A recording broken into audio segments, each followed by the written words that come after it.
friends. It's great to have you here. I want to just go over routine, structure, and boundaries when we're bringing home a new dog, whether it's a puppy, we're fostering them, or we bring them home as an adopted pet, or even starting today, setting up routine, structure, and boundary for a dog that you've already had and you're dealing with some behavioral issues that you aren't loving. If we can kind of switch up what we're doing with them and give them a new way and new expectations, we really can change a lot of the dynamics within our home. So as we're bringing home a brand new dog or puppy into our life, already having set expectations like ready to go help a lot in the long run, because they're not ever going to get to the chance where they're like, oh, but I used to be able to do that, and now I can't. So they may still push those boundaries that we're setting in place, like you can't jump up onto the counter to steal our turkey. You can't push people through doorways. You can't run down the stairs while people are walking down the stairs. Those are things that we're just gonna be like, nope, firm boundary, or you can't bolt out the door. We have firm boundaries of things that are just not okay. And from day one, that's always going to be the case. And so if we have our firm knows what the boundaries are going to be within the home set up before bringing them home, you're going to have a lot more. They're going to be pushing boundaries, but you're going to be able to move through things a little bit quicker because they've never had the opportunity to do that within your home. They may have done it in a previous home, especially for our fosters or maybe our rescues, but they are not ever going to be able to do it at your home. Or when you see them do that, we're going to go ahead and be like, no, and we're going to take care of that issue right then and there. So routine and structure kind of go hand in hand. Our routine is going to tell our dog, especially our brand new dogs to us, what to expect, what they are going to get. And some of that routine is going to change day to day, especially if you're like, I have appointments on this day, so I'm not going to be home. Things will look a little differently. But when I bring home, so I'm bringing home Diesel tomorrow or tonight, I'm going to be getting home late. So we're going to get home. I'm going to take him potty, and then I've got his kennel set up in my office. And this is where he's going to be spending his kennel time. So he'll go straight into the kennel, and then tomorrow morning I'm going to be getting him up. We will take him out to go potty. He will always have a drag line on in the house for the first little bit and in the yard. So he's going to go potty. He's going to come inside, probably hang out in my office for a minute while my girls go out, because we're not going to do a meet and greet until tomorrow afternoon. So he's going to either be tied to me as I'm getting a few things done. In the morning, he's going to either eat his food in the kennel, or he'll be tied to, I've got a nice little tie out set for him. So this is where he's going to spend a lot of his time. So I have it all ready and structured. We've got doorways blocked off, and then I will have a baby gate that keeps him in here so he can have some free time while I'm working and doing things like that. But for the most part, especially for the first few days as I'm getting to know him, he's going to have that leash on so that I can stop behaviors immediately. So that's part of kind of those boundary things. So routine is going to be, we're going to get up in the morning, we're going to go ahead and go out to go potty in the same spot. We're going to come inside. I'm going to have him tied to me for maybe 10, 15 minutes while I'm doing a few things. And then he's going to come and eat. And then he'll probably go back outside to potty. We'll probably run around for a few minutes. And then I do have appointments in the morning. So he will go kennel and take a nice nap for, a couple of hours. So that's going to be our routine most days. Is it's going to be feeding, out to potty, play, even some brain work. And then he's going to have a couple hours in the kennel time to kind of decompress. And then we're going to kind of just go through that again, except for with our puppies, we are going to add that feed in at noon or, around that time frame. With my older dogs, we're just going to add in like a potty break where we're like, hey, let's head out, go potty, maybe play in the yard for a few minutes, and then come back inside. And then he'll be tied to me If I'm sitting down at my computer to work, he'll just be free in my office. We'll probably do some sit on the dog work with him where he's going to learn how to just chill. So when I sit down, my dogs really just lay down and hang out with me. So we'll be doing some of that work with him to create that structure. So routine is, here's what we're doing. We have your day planned out. And that looks like feeding, walks, brain work, kennel time, downtime, just blocked out. And it doesn't have to be big or fancy. It doesn't have to be like exactly on the dot, but we want to give the dog some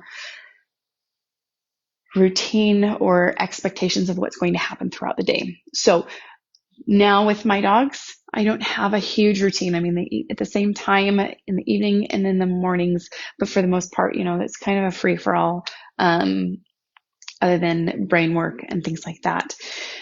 Because we have a really good routine. Normally the structure is there. They have good boundaries. And so we're able to, come here, Skippy. We're able to not follow something as strict. But as we bring home a new dog, a new puppy, or I'm implementing new structure and boundaries within my home with my dog that's been here for quite some time, I'm going to have it very scheduled, very strict, so they know exactly what to expect. Structure is going to look like our structured brain work time. So my feeding is brain work in and of itself. I don't really count that as structure, but if I'm going to do other types of brain work within the day, those are going to be structured activities that are planned out. Sit on the dog with my dog or a new dog is going to be structured work. Going out and doing obedience training is going to be structured work within our dog's life. So structure is so important. And it doesn't have to be fancy, but having things that are expected throughout the day that give them the ability to have time where they're expected to be doing things with you and for you and together are really, really important. So like structure for feeding times at your home. Like my dogs aren't supposed to be in the kitchen, so they're supposed to be out laying down, and then they're not supposed to be like under our feet as we're eating. So providing that structure at the beginning where we're like, okay, you're going to be on a stay here, or you're going to be on a place here as we're eating is a structured activity. So what you're wanting them to do and you're teaching them to do is that structured activity.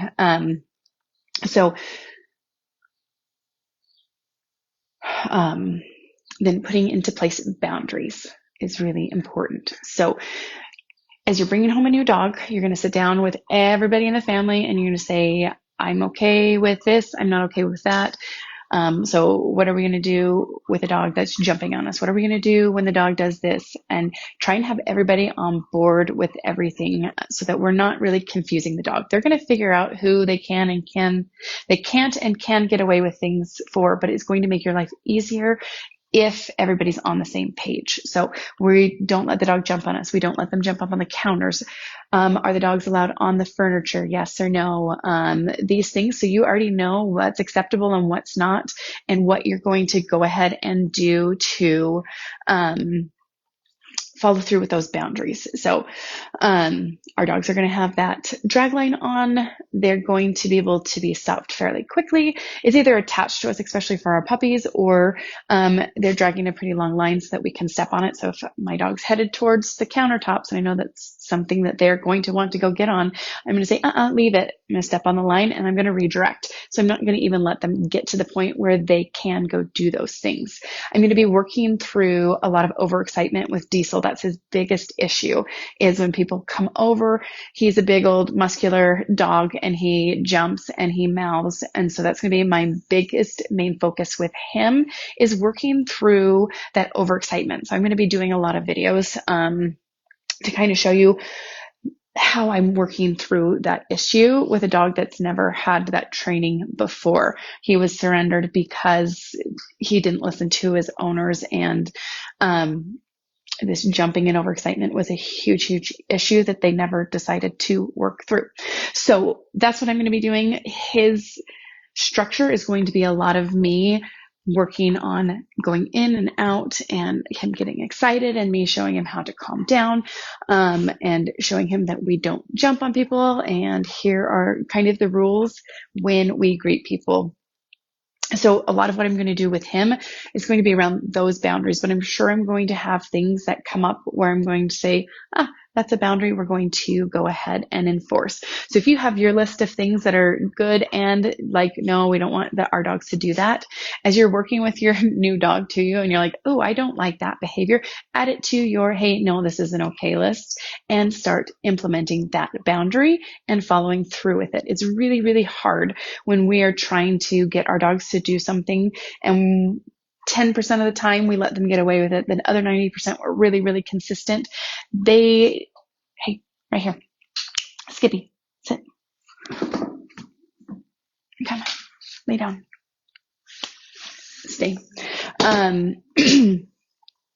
We had to be so consistent. So when Skippy was a puppy, she would see me sit down to feed the baby and she'd be like, awesome, I can do all these things. And the first time I went and I sat my baby down briefly so I could go follow through with, this is not something that we do. It blew her mind. She's like, okay, this is a little bit more serious. And I did that every single time. So those moments where we know they start to kind of take advantage, we're carrying our groceries or we're doing something that is really difficult to stop, and they go, okay, now I'm going to go do things at these moments. We're going to stop what we're doing and we're going to follow through with it, or we're going to feed the baby and the dog's going to go in the kennel so that they can't go take advantage of those opportunities.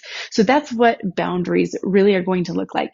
We don't want you to run out the door. So we're going to set firm boundaries about what it looks like to walk through any door. So that was a big question someone had the other day. I'm going to be doing some stories on that here in a little bit, but make that list of things that are okay. And we're going to go ahead and have fun with our dogs there. We're going to go ahead and make a list of the things that we really don't want happening within the home with our dogs.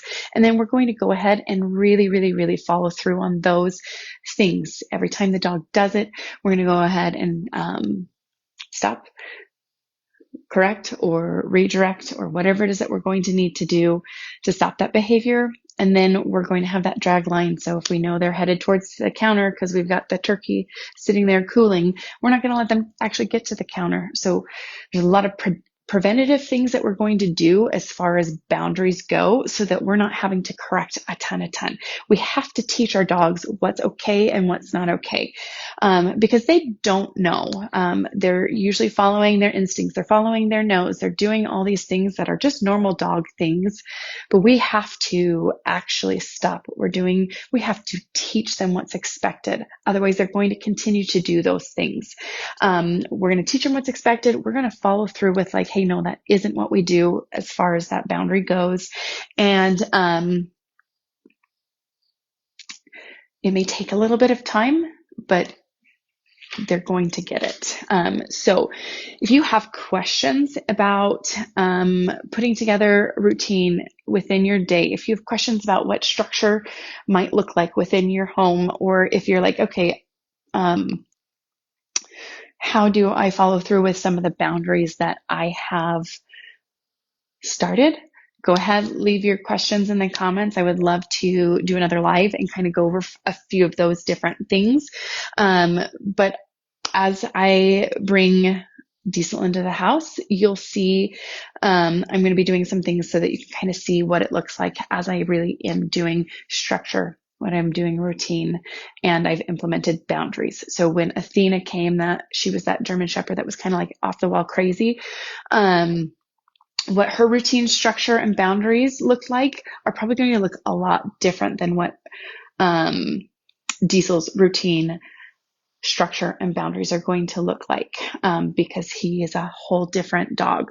So I have one dog, her routine, routine's usually the same, but structure and boundaries may look much different for my Skippy than they do for my Oakley, because they're different breeds, or well, they're same breeds, but they've got different personalities, different age stages that we're in and things like that. So it looks a little different everywhere, with every single dog that you're going to bring home. I hear from a lot of people, well, I had a German Shepherd before, and I bring home this one and they're completely different. And even if they're the same breed, expect different experiences from any dog that you bring into your home, whether you are bringing them home as a puppy, whether you are bringing them home just to foster, or you're rescuing a dog. You can expect a different experience than another rescue you brought home or another foster you brought home. And so for us as people, we do have to set realistic expectations and know that they are going to get on the countertop at some point, and we're going to have to go follow through with that. And they may go and get on the countertop again, and we're going to have to go follow through with it. So we have these expectations, like we don't do this, this, this, and this, but we're teaching them. And so when they actually go and do those things, that's a teaching moment for our dog. We're going to stop what we're doing. We're going to go ahead and go say, hey, we don't jump on the countertops. We don't eat the turkey, and you're going to move along. So set realistic expectations for yourself as well, because you're going to get some of this overwhelmed feeling as you have these new dogs within your home, or if you are setting up new routine and structure and boundaries with a dog you've had. Maybe you have a puppy that's 10 months old and they've kind of just done whatever they've wanted because we didn't know how to really get them to stop doing these things for the last, 8 months. And so they're used to doing these things, and we're going to say, no, actually, we're not doing that anymore. But set realistic expectations for yourself, because you're going to go, well, we're not supposed to do that. And now they're doing it. Follow through with it. Move on. And then when they do it again, you're going to follow through with it and move on. Some of our dogs that are older, so if you have a dog that's 2, 3, 4, and you've not done a lot of work with them, or you've really tried hard, but this is now habit behavior, no, it's going to take a little bit of time. So set that realistic expectation that, my dog bolts out the door. They've been doing it since day one. They're 4 now. This might take a little bit of time to really, break the habit, and then set up the new habit of, we don't bolt out the door. You don't walk through thresholds. So, without a command, things like that. So as we go and we are changing up our lives to kind of structure and give boundaries to our dogs, know that there's going to be frustrating times. You're going to have lots of wins that you're going to celebrate, but expect your dog to push the boundaries. Expect your dog to be a little toddler and throw a little temper tantrum. Expect your dog to go, well, this wasn't the way it was before. It's normal. It is really frustrating, but as long as you're staying consistent and you're following through, everything will fall into place. So reach out. If you have questions, reach out if you need help kind of with a routine, with structure, with boundaries, things like that. I would love to help you. Feel free to send me a message on Facebook. If you need some help, I would love to help you, and leave questions and things that you're struggling with in the comments, and I will use those to do some more lives over the next few weeks, and expect to see lots of videos of me working with Diesel, especially with that overexcitement. If you're dealing with that, I want you to go back and watch the live, the doorbell desensitization, and your Calm Canine, and the Calm Canine live that I did, so that you can kind of understand what I'm doing with Diesel, because we will be doing doorbell desensitization. We are going to be desensitizing to garage door and things like that. I'm going to spend the first couple of days really trying to figure out what sets them off as far as overexcitement goes, and then I'm really going to put those different things into place. So go back and rewatch those if you're struggling with it. So as I'm working through some of the things, you go, oh, okay, that's what Sarah was talking about in that live. So I will see you guys on my next live. It will be probably next week, hopefully. So I will set up some times, but leave some comments what you want some help with, and we'll kind of go through a live and troubleshoot if it's something that Diesel is dealing with, or I can help kind of troubleshoot some other things during a live with my dogs, at least showing you example wise. So have a great day. I'm so excited to be bringing Diesel home. I'm like thrilled. He's going to be a fun dog to have at our house. I've dealt with a lot of pit bulls in class, but I've never had one that I've spent a lot of time with. So I'm really, really, really excited to get to know him. He seems like he's just a super chill dog for the most part, other than those moments where he's super excited. So watch his journey with me. If you want more information about him to possibly bring him home, let me know. I can get you in touch with the rescue, but he'll be here with me for an intensive 2 weeks. He'll go back to his foster at that point, or we're hoping that he will find his new home, and I'll be able to help with that transition of Diesel into the home. So you would continue to work with me with Diesel. If you're interested, or as I'm sharing posts about him, please, please, please share with friends and family so we can find him the home that he needs so that he doesn't have to be waiting anymore. So I'll see you guys later.